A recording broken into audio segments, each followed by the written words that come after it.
All right, friends, today is the last back to school story that I'm going to be sharing with you this week that I like to read on the first week of school. For some reason, I always end my week with Froggy. He's funny. The kids think he's, and this one is especially funny because he has a dream that he goes to school in his underwear. So the last story I like to read to my first graders is Froggy Goes to School. Classic old story. Anyways, so this story, after I read this story, we do lots of fun things with it, but some sneaky assessment tools are in here too that they don't even realize I'm assessing them. But so one of the things we do is what happened when Froggy got on the bus. So they draw a picture and they label it. This is, I just don't give them a ton of prompts on this. So this lets me know, can they write a whole sentence? How is their writing? And where do we need to go from there? This one says, everybody laughed at him. So those are a couple examples. Then we do a little nonsense CVC real word activity where we read some op for hop words and sort them out.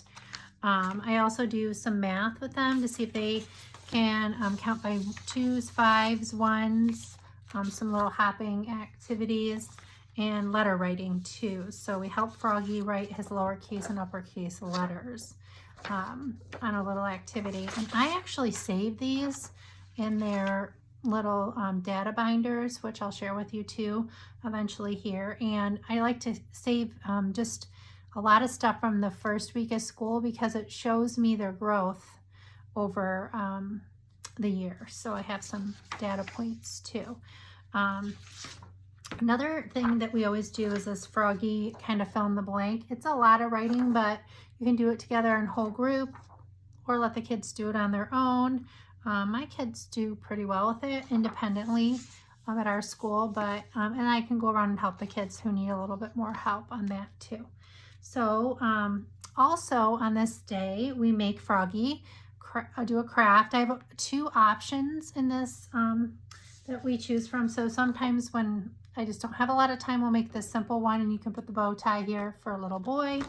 And or also I had this little Froggy guy too, and we made those the last time. They turned out super cute. I'll show you a picture of some of our Froggies. I just love how they put their eyes in different places and their legs go different ways, but they all still look a little bit unique on their own. And then finally, I have some little activities, and I'll try to hold this up here.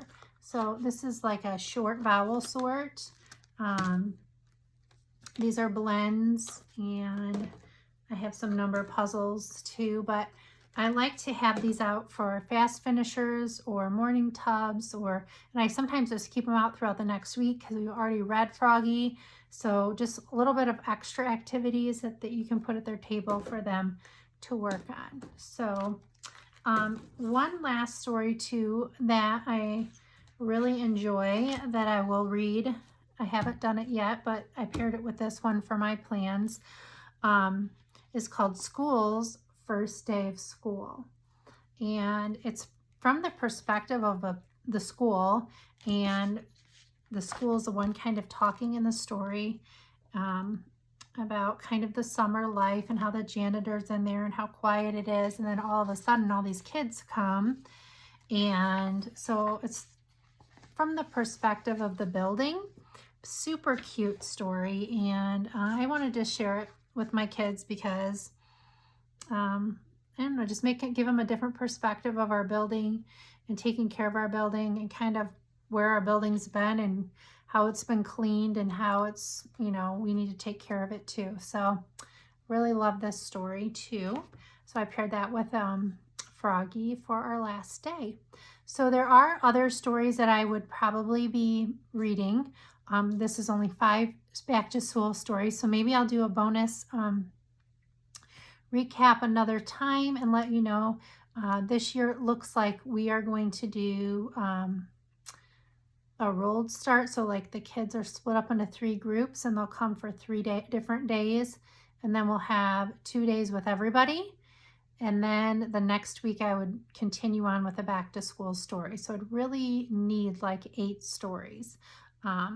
So some of the other ones that I was debating on was If You Take a Mouse to School. I really like that story. I have some awesome activities for that one. Wemberly Worried also goes really well if you're like a worrier. I love any of the Pete the Cat stories to read, Rockin' in My School Shoes and the Colors stories, but I know a lot of kindergarten teachers use those too. So The Kissing Hand is also one of my favorites to read at the beginning of the year, about leaving your parents and things like that. So a lot of times I like to see too how my kids are doing and go from there as well. But I hope you enjoyed this little mini series.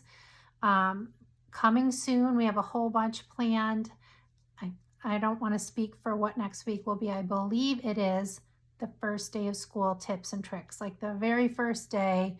What do you do on the very first day? So if that is something that you're concerned about or need ideas for, stay tuned for that series, because that will be coming next. So thank you for joining me, and I will see you soon.